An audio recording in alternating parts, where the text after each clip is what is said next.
Exercice sur le cylindre. Nous avons ici un cylindre de hauteur CB et de rayon AB, tel que le côté AC, qui est un côté interne au cylindre, il se situe à l'intérieur du cylindre, il mesure 8 mètres. L'angle ACB, ACB, qui est aussi un angle interne au cylindre, mesure 30 degrés. Et on se propose, dans une première question, de calculer le rayon du cylindre. Le rayon du cylindre, c'est ici la longueur AB. Donc on va essayer de trouver un triangle rectangle. Ici, je vais colorier le triangle rectangle que l'on va utiliser. C'est le triangle rectangle, ici ACB, qui est rectangle en B. Car on sait que la hauteur d'un cylindre est perpendiculaire au rayon du plan de base. Ainsi, vis-à-vis de l'angle, je me place au niveau de l'angle, nous cherchons le côté opposé, c'est-à-dire le rayon. Donc je vais mettre une petite lettre O. Et nous avons ici l'hypoténuse, le côté le plus long, c'est-à-dire H. Vous voyez, j'ai remarqué la formule Kazotoa, parce qu'à chaque fois que je fais de la trigonométrie, il faut écrire cette formule. Avec le symbole opposé et hypoténuse, vous allez utiliser la formule du sinus. Ainsi, sinus 30, j'écris sinus 30 degrés, est égal à côté opposé, AB, le côté que je cherche, divisé par hypoténuse par 8. Je sais que sinus 30, c'est aussi sinus 30 divisé par 1. En adoptant la technique du produit en croix, je vais pouvoir avoir la longueur AB très facilement. Ainsi, la longueur AB sera égale à 8 fois sinus 30 divisé par 1. 8 fois sinus 30 degrés divisé par 1. Et étant donné que sinus 30 est une valeur particulière, vous pouvez le taper à la calculatrice, vous allez obtenir pour sinus 30, 1/2. Donc le divisé par 1, je ne le mets pas, c'est pas utile. 8 fois 1/2, cela me donne 4. En conclusion, le rayon du cylindre est égal à 4 mètres. Et j'indique, ici si je n'ai plus de place, je mets une petite flèche, 4 mètres. Toujours indiquer sur le schéma les données. On peut en avoir besoin ultérieurement. Dans une deuxième question, nous allons calculer le volume du cylindre en fonction de pi, le volume du cylindre. Je connais ma formule, le volume du cylindre, c'est l'aire du cercle ici, c'est-à-dire pi fois rayon au carré, multiplié par la hauteur du cylindre. Donc je vais écrire ici avec les données du problème. Pi, le rayon, c'est AB. Donc pi multiplié par AB au carré, multiplié par la hauteur qui est BC. Donc pi, il faut le laisser puisqu'on nous demande en fonction de pi. La longueur AB, c'est 4. Je le remplacerai tout à l'heure. Mais la longueur BC, je ne l'ai pas. Donc je vais quitter ce calcul et essayer de trouver la longueur BC. Nous allons utiliser la trigonométrie. On se place par rapport à l'angle 30 degrés, ici. Donc, vis-à-vis de l'angle BC, c'est le côté adjacent. Je mets la petite lettre petit a.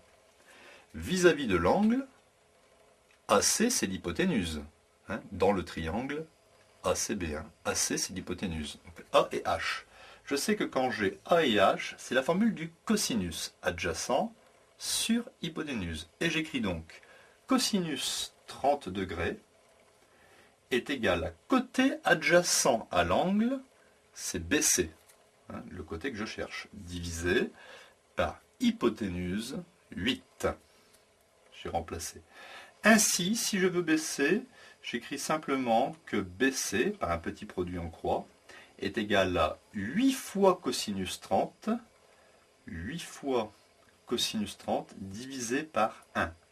Mais il n'est pas nécessaire de mettre ici le divisé par 1, de sorte que l'on peut écrire BC est égal à 8 fois cosinus 30 degrés.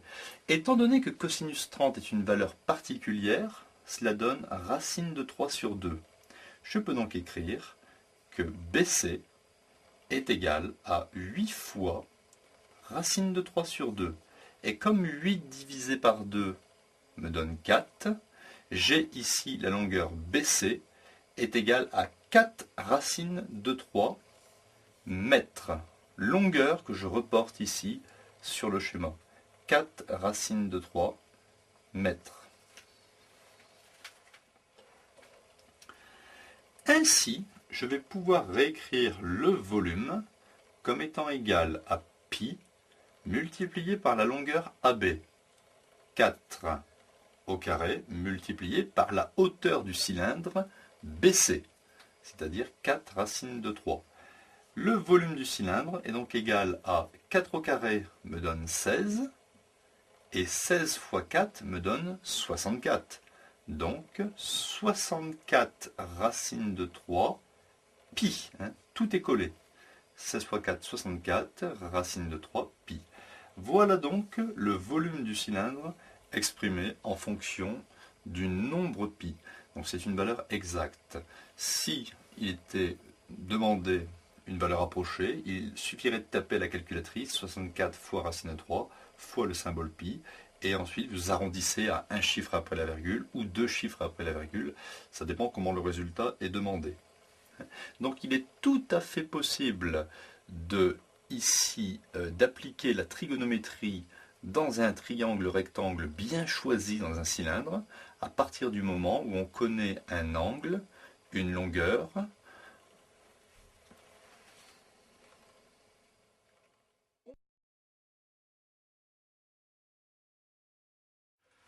nouvel exercice.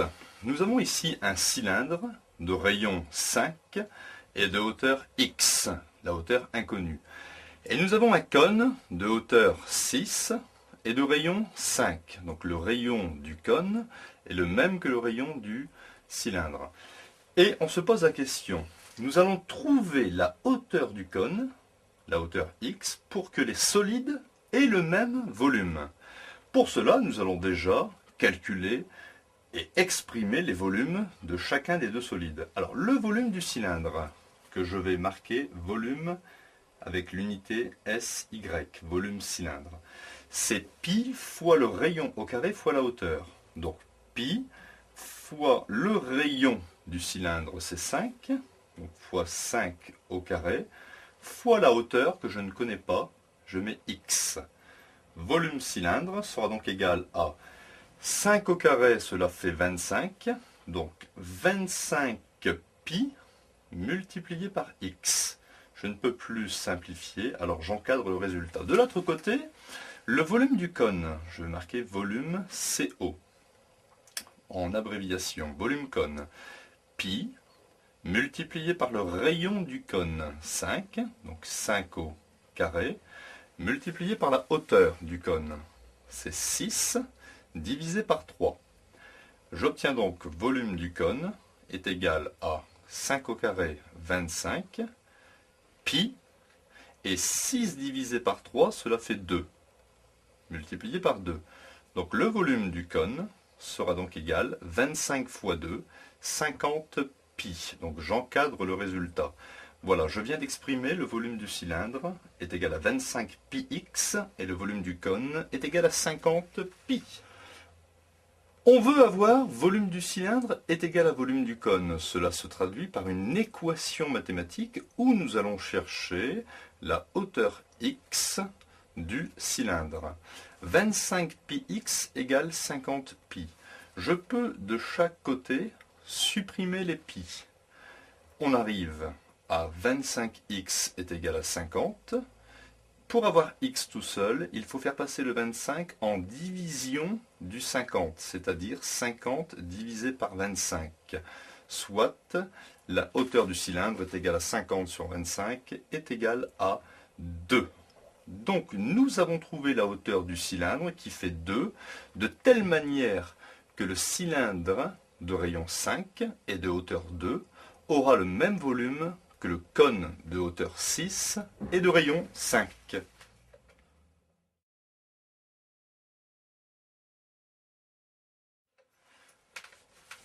Dans cet exercice, on réalise une maquette à l'échelle 1/5 d'une figure de volume V1 égale 250 décimètres cubes. Donc, le coefficient de réduction sera donc égal à l'échelle K égale 1/5. Si je veux trouver le volume de ma maquette, qui est un volume réduit par rapport au volume de la figure réelle, le volume de la maquette sera donc égal au coefficient de réduction au cube multiplié par le volume de la grande figure. Je vais donc calculer le volume de la maquette. Alors je vais mettre ici volume MA en abréviation de maquette. Sera donc égal coefficient de réduction 1/5 au cube multiplié par le volume de la figure 250. Il faut donc calculer et simplifier. 1 au cube, cela me donne 1. 5 au cube, cela me donne 5 fois 5 fois 5. Le cube a été appliqué au-dessus et en dessous, multiplié par 250. Mais 250, je sais que c'est 25 fois 10. Je peux prolonger ici mon trait de fraction. 5 fois 5, 25.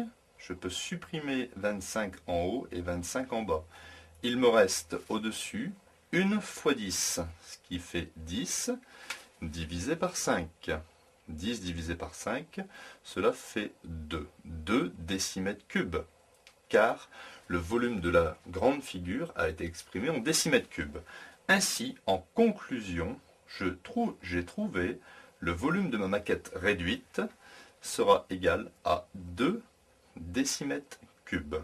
Alors attention, ce n'est pas parce qu'on a divisé les longueurs par 5 que le volume est divisé par 5.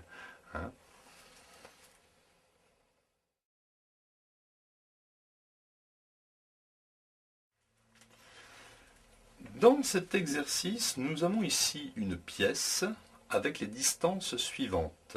Sur la face avant, ABCD, nous avons un trapèze rectangle, rectangle en A et rectangle en D, avec AB égale 3, AD égale X, qui est une inconnue, DC égale 6. Et ici, la profondeur de la pièce, DH, qui est égale à 4 cm, parce que les distances sont exprimées en centimètres. Alors, remarquez que ici, DH est égal à CG, est égal à BF, est égal à AE. C'est la profondeur de la pièce. Dans une première question, calculons l'aire du trapèze ABCD. Il faut bien sûr connaître sa formule par cœur. L'aire est égal à petite base, AB, plus grande base, DC, AB plus DC, multiplié par la hauteur, AD, divisé par 2. Ainsi, j'obtiens la distance AB, c'est 3. La distance DC, c'est 6. Multiplié par la hauteur, X, divisé par 2. Ainsi, l'aire du trapèze, 3 plus 6, cela fait 9. 9 multiplié par X, ça fait 9X divisé par 2. J'encadre le résultat, parce que, bon, j'aurais pu éventuellement mettre 9 divisé par 2 égale 4,5, mais je laisse le résultat comme ça. Donc 9x sur 2 cm². Calculons maintenant le volume de la pièce. Eh bien, le volume de la pièce sera égal à l'aire du trapèze, l'aire de la face avant, multiplié par la profondeur DH. Donc l'aire du trapèze, nous l'avons trouvé précédemment, c'était 9x sur 2, multiplié par la profondeur. La profondeur, ici c'est DH, c'est 4. Il faut simplifier ce résultat. 4 divisé par 2, j'obtiens 2. Donc le volume est égal à 9x multiplié par 2. 4 divisé par 2 me donne 2.